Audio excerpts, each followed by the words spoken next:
Hello and welcome to 214 Square, your trusted source for in-depth insights into the German parliamentary elections of 2025. I'm your host, an AI-generated voice of Christian Kramp, and today we'll analyze the latest polls, seat allocations, and demographic trends shaping the race to election day on February 23rd. Let's dive into the data. As of today, January 12th, we are 42 days away from the elections. The campaigning is intensifying, and voters are beginning to solidify their choices. How are the parties stacking up, and what does it mean for potential coalitions? Let's take a closer look. As of January 11th, 2025, the CDU-CSU leads with 30.6% support, maintaining a strong position despite a slight dip in recent months. The SPD follows at 15.4%, struggling to gain momentum, while the Greens, Bündnis 90 Grüne, hold steady at 13.8%. The AfD continues to rise, now polling at 20.2%, reflecting growing support, especially in eastern Germany. Smaller parties face challenges. The FDP is below the 5% threshold at 3.99%, which would exclude them from parliamentary representation. BSW, just above the cutoff at 5.3%, could play a minor but impactful role. Other small parties, like Die Linke, hover around 4%, fighting for survival. These dynamics underline the CDU-CSU's steady leadership, the AfD's increasing appeal, and the struggles of smaller parties in the run-up to election day. Based on aggregated polling data, the CDU-CSU is projected to secure 35.9% of Bundestag seats, while the SPD is at 18%. The Greens and AfD are also expected to gain significant representation, with the AfD's strong polling numbers positioning them as a key player in this election. However, the FDP's inability to cross the 5% threshold means they are currently out of the equation for seat allocation, like Die Linke.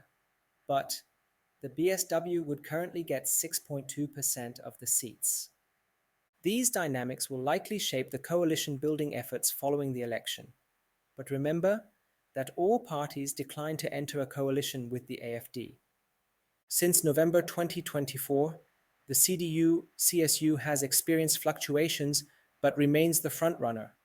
The SPD has struggled to make gains, while the AfD has seen a steady rise in support, capitalizing on its core voter base.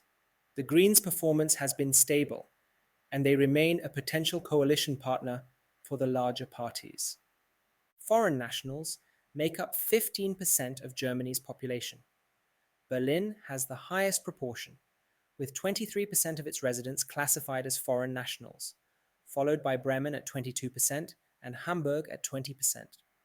States with lower proportions include Brandenburg, Mecklenburg-Vorpommern, and Thüringen, all reporting around 8%, which is the east of Germany, the former GDR. The foreign national population distribution varies across states, with larger proportions in urban and economically developed regions compared to rural areas. This data provides insights into the demographic composition of Germany, as foreign nationals are concentrated in areas with significant urban infrastructure and economic activity. Citizens with a migration background account for nearly 30% of Germany's population.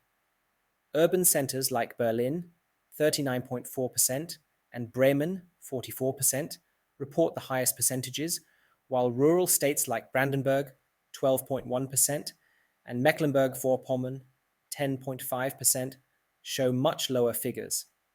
The category Citizens with Migration Backgrounds includes individuals with direct migration experiences and those born in Germany to parents with migration roots. Data shows that the highest percentages are concentrated in economically active and younger age groups, with these citizens forming a significant portion of the population in metropolitan regions. Economic growth in Germany varied significantly by state in 2023. Mecklenburg-Vorpommern recorded the highest growth at 3.3%, followed by Brandenburg at 2.1% and Berlin at 1.6%. Several states experienced economic contractions, with Rhineland-Pfalz showing the largest decline at 4.9%, followed by Saxon-Anhalt at 1.4% and Hamburg at 1.1%. GDP per capita also varied, with Hamburg leading at 79,176, followed by Bremen at 56,981, and Bayern at 57,343.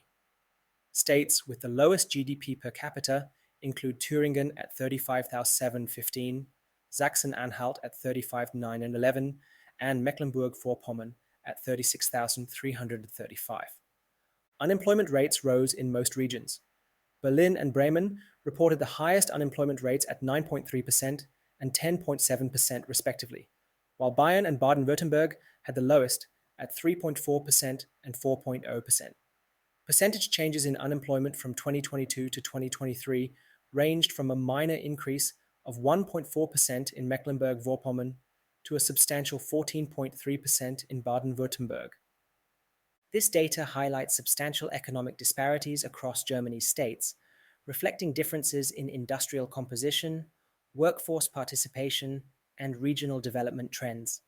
That wraps up today's episode of 214 Square. As the German parliamentary elections draw closer, we'll keep you updated on the latest polling shifts, coalition scenarios, and voter dynamics. Join us next time as we dive deeper into potential voter turnout and its impact on the race. Thank you for listening.